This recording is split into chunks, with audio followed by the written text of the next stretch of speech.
নমস্কার বন্ধুরা, দীপাস কিচেনে আপনাদের সবাইকে স্বাগত। আজ আমি গলদা চিংড়ি নিয়ে নিয়েছি, টিফিন কৌটোয় করে ভাপা করব, সেটাই আপনাদের সাথে আমি শেয়ার করব। তো চলুন আমি এটা কিভাবে করি দেখে নিই। প্রথমে আমি এটাকে ছাড়িয়ে কেটে বেছে ধুয়ে নিই, তারপরে আমি দেখাচ্ছি। মাছটা ধুয়ে আমি নুন হলুদ মাখিয়ে রেখেছি। এবার আমি সর্ষেটা বেটে নেব। সর্ষে, কাঁচা লঙ্কা আর এতে আমি পোস্ত দেব। একটু পোস্ত দিয়ে দিলাম। সাদা সর্ষেটা আমার কাছে নেই, ওই জন্য সাদা সর্ষেটা দিলাম না। লঙ্কাগুলো সব দিয়ে দিলাম আমি। এবার এটাকে আমি পেস্ট করে নেব। এখানে কিছুটা সর্ষে আমি দিয়ে দিচ্ছি, সর্ষেটা খুব গাঢ় হয়ে গেছে।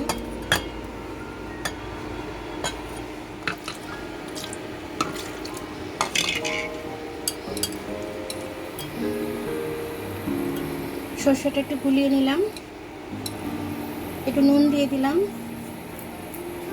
চিংড়িগুলো ছাড়িয়ে রেখেছিলাম দিয়ে দিচ্ছি।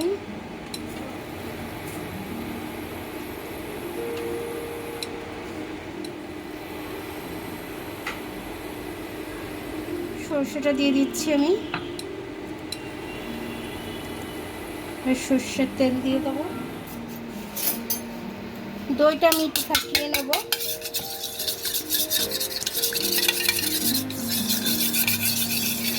ভাপার মধ্যে টক দইটা দিয়ে দেবো।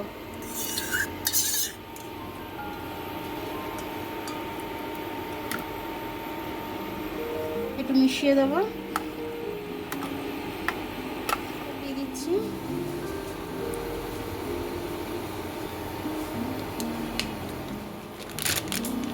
একটু হলুদ দিয়ে দিচ্ছি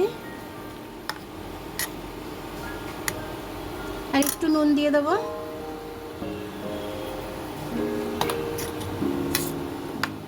এর উপরে কাঁচা লঙ্কা কিছু ছড়িয়ে দিচ্ছি আমি।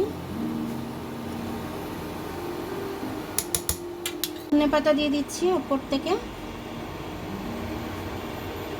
যেহেতু আমি নারকেল দিইনি, নারকেলের পরিবর্তে একটু আমি চিনি দিয়ে দিলাম, তো নারকেলটা হজম হয় না। এবার কড়াতে আমি গরম জল করে দিয়েছি, রেখে দিয়েছি। এবার আমি ঢাকনাটা দিয়ে দেবো, ভাপাতে দিয়ে দেবো।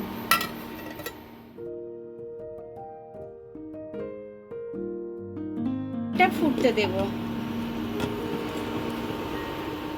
আমার চিংড়ি ভাপাটা হয়ে গেছে, আমি এবার তুলে নেব।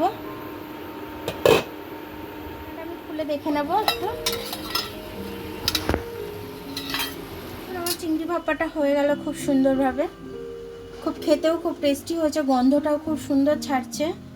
তো এটা দিয়ে এক থালা ভাত খাওয়া হয়ে যাবে। আজ মনে হয় হাঁড়িতে একটু ভাত কম পড়ে যাবে, হয়তো বেশি বেশি সবাই খেয়ে নেবে চিংড়ি ভাপাটা দিয়ে। তো আপনারা এরকম করে খেয়ে অবশ্যই আমায় কমেন্টস করে জানাবেন যে আপনাদের কেমন লাগলো। দেখুন চিংড়ি ভাপাটা খুব সুন্দর হয়েছে, গন্ধটা খুব দারুণ ছাড়ছে, ব্যাপক হয়েছে।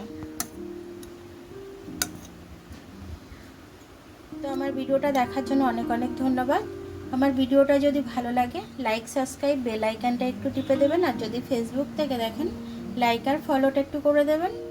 আবার কাল দেখা হবে নতুন রেসিপির সাথে। ততক্ষণ আপনারা ভালো থাকবেন, আমি আসছি।